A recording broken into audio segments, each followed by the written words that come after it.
میں ابو ہریرہ شاہ teacher government school کاچامہ cluster معیار education zone Kralpora ضلع کپوارہ سے آج اپنے 8th کلاس کے بچوں کی خدمت میں حاضر ہوں۔ پیارے بچوں، آپ جانتے ہیں ٹائم ٹیبل کے اعتبار سے آپ کا جو میرے پاس سبجیکٹ رہتا ہے وہ اردو ہے، تو تھوڑا سا آج ہم دیکھیں گے آپ کا یہ سیلبس کی کاپی میرے پاس ہے۔ یہ ہمارا جز اول یعنی یونٹ 1 کے اسباق ہیں: حمد، کاہلی، للدید۔ جز 2 میں نعت، استاد کا احترام، نوبل پرائز کی کہانی۔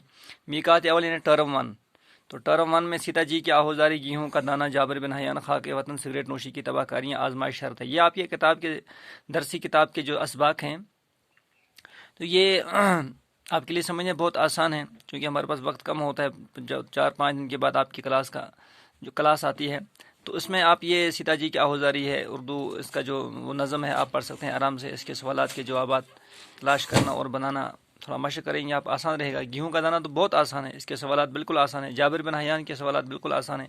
خاک وطن ہے یہ نظم، اس کے سوالات بہت آسان ہیں۔ سگریٹ نوشی کی تباہ کاریاں، آزمائش شرط ہے، یہ سارے اسباق ایسے ہیں آپ کے میقات اول یعنی ٹرم 1 کے، کہ جن کے آپ نے جو ہے پڑھنا، سمجھنا اور اس کے بعد اس کے سوالات کے جوابات کو تلاش کرنا، حل کرنا، ان کے جوابات کو تلاش کرنا اپنے اسباق میں سے سوالات کے، اور لکھنا اپنی نوٹ بک پر، بہت آسان ہے۔ اس کے بعد پھر بھی انشاءاللہ گیہوں کے دانے سے ہم جو ہے جابر بن حیان، خاک وطن، یہ 3-4 لیسن میں ان کا آپ کو خلاصہ بھی بتاؤں گا انشاءاللہ، اور سوالات کے جوابات میں بھی آپ کی مدد کروں گا۔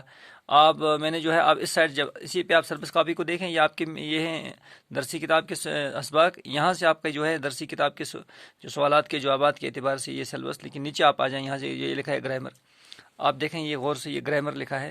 گرامر میں ہم نے پچھلے مرتبہ اس کو شروع کیا تھا، اس میں معرفہ کی قسمیں، یہ اس میں معرفہ، اس میں علم کی قسمیں، پھر ہے اس میں نقرہ کی قسمیں۔ ہم نے اس میں معرفہ کی قسمیں، اگر آپ کو یاد ہوگا پچھلی ویڈیو میں، اس میں معرفہ کی قسمیں ہم نے جو ہے، میں نے وہ گرامر کی بک لائی تھی، میں نے یہاں سے، اگر آپ کو یاد ہوگا، یہ ہے اس میں معرفہ کی قسمیں، یہ اس میں 4 قسمیں، اس میں علم، اس میں ضمیر، اس میں اشارہ، اس میں موصول، یہ سب میں نے آپ کو جو ہے سمجھائی تھی مثالوں کے ذریعے سے۔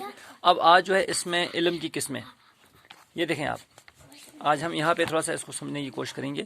اس میں علم کی قسمیں، یہ آپ کا سیلبس، آپ سیلبس کی کاپی دیکھیں، یہ ہے آپ کا دوسرا جو ہمارا موضوع، اس میں معرفہ اور اس میں علم کی قسمیں، اس میں معرفہ کی قسمیں ہو گئی ہیں۔ آج اس میں علم کی قسموں کو ہم تھوڑا سمجھیں گے۔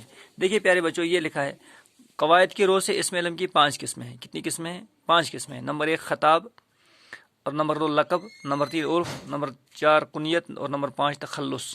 اب ہم دیکھیں گے آج کی کلاس میں 1-2 ہم آج سمجھنے کی کوشش کریں گے، 2-3 انشاءاللہ کل کی کلاس میں۔ اب خطاب کیا ہے؟ خطاب علم ایک جو ہے، اس میں علم کی ایک قسم ہے، پہلی قسم ہے خطاب۔ کیا ہوتا ہے؟ خطاب وہ وصفی نام ہے جو حکومت کی طرف سے عزت کے لیے عطا کیا جاتا ہے۔ کوئی آدمی ادب میں یا جو ہے کسی اور کام میں کوئی ایسا نام حاصل کرتا ہے کہ حکومت اس کے اس کام کو جب سراہتی ہے، دیکھتی ہے، خوش ہوتی ہے، تو اس کو ایک لقب دیتی، ایک خطاب دیتے ہیں ان کو۔ تو وہ خطاب عزت کا ہوتا ہے حکومت کی طرف سے، اس کو یہ ان کا جو ہے اپنا ذاتی نام نہیں ہوتا، کوئی خطاب جو ان کو ملتا ہے یہ ایک وصفی نام ہوتا ہے جو حکومت ان کو دیتی ہے اعزاز کے لیے، عزت کے لیے۔ مثلا شمس العلماء، یہ شمس العلماء مولانا حالی، مولانا حالی نے اردو ادب کی بہت خدمت کی ہے نا۔ اب مولانا حالی تو اصل ان کا نام مولانا حالی ہے، لیکن ان کو شمس العلماء، جب انہوں نے اردو ادب کی بہت زیادہ خدمت کی تو حکومت نے دیکھا انہوں نے بہت کام کیا، تو ان کو شمس العلماء کا لقب دیا گیا، خطاب دیا گیا۔ اس طرح سے ڈاکٹر سر محمد اقبال ایک عظیم شاعر تھے، علامہ اقبال رحمہ کی شاعری دیکھ کر کے وقت کی حکومت نے کہا بھائی کہ انہوں نے تو بہت بڑا کام کیا ہے۔ محمد اقبال ان کا نام تھا، تو ڈاکٹری ان کی ڈگری تھی، سر جو ہے ان کو خطاب دیا گیا، سر ان کا خطاب ہے۔ اس طرح سے سر سید احمد خان ہے نا، مسلم یونیورسٹی کے بانی تھے، تو یہ سر سید جو ہے، یہ بھی ان کو کیا ہے، سر سید ان کو جو ہے یہ کیا ملا ہے، یہ ان کو خطاب ملا ہے حکومت کی طرف سے۔ ٹھیک ہے، ہم کم وقت میں دوسرا اس کا جو ہے دوسری قسم سمجھیں۔ اب لقب پہ آ جائیں۔ لقب کیا ہے؟ لقب بھی وہ وصفی نام ہے، یہ بھی ایک وصفی نام ہے۔ یہ کیسے ملتا ہے اس کو سمجھیں۔ جو کسی خاص صفت کے سبب مشہور ہو جائے، کوئی خاص صفت ہوتی ہے کسی انسان میں، کسی خاص صفت کی بنیاد پر جس نام سے آدمی مشہور ہو جاتا ہے، اس نام کو لقب کہتے ہیں۔ جیسے خدا تعالیٰ نے خلیل اللہ حضرت ابراہیم علیہ السلام کو نمرود کی آگ سے بچایا، تو یہ خلیل اللہ جو ہے یہ حضرت ابراہیم علیہ السلام کا لقب ہے۔ اس طرح سے حضرت موسیٰ کلیم اللہ تھے، حضرت موسیٰ کلیم اللہ تھے۔ اب یہ کلیم اللہ جو ہے یہ اللہ کے پیغمبر ہیں، ان کا نام حضرت موسیٰ علیہ السلام ہے، لیکن کلیم اللہ ان کو لقب ملا اللہ کی طرف سے کہ اللہ سے کلام کرتے تھے۔ حضرت ابراہیم علیہ السلام پیغمبر کا نام ہے، خلیل اللہ ان کو لقب ملا کہ یہ اللہ کے خلیل تھے۔ تو یہ ہے لقب، بس اتنا آپ کے لیے کافی ہے۔ آگے چلیں آپ۔ تیسرا ہمارے پاس ہے عرف۔ عرف کیا ہے؟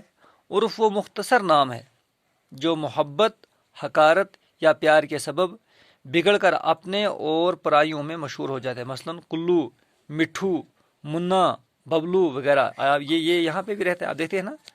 وہ کبھی کسی بچے کو، کوئی بچے کا نام کچھ اور ہے تو اس کو جو ہے محبت سے ببلو ببلو کہتے ہیں، سمجھ گئے. یا کوئی بچہ جو ہے وہ کیا کہتے ہیں ضدی ہوتا ہے، شرارتی ہوتا ہے تو اس کو کلو کلو کہتے ہیں، ہے نا. یا کسی وجہ سے کسی بچے نے کسی چیز پہ ضد کی تو اس کا نام جو ہے مٹھو مٹھو نام رکھ دیا.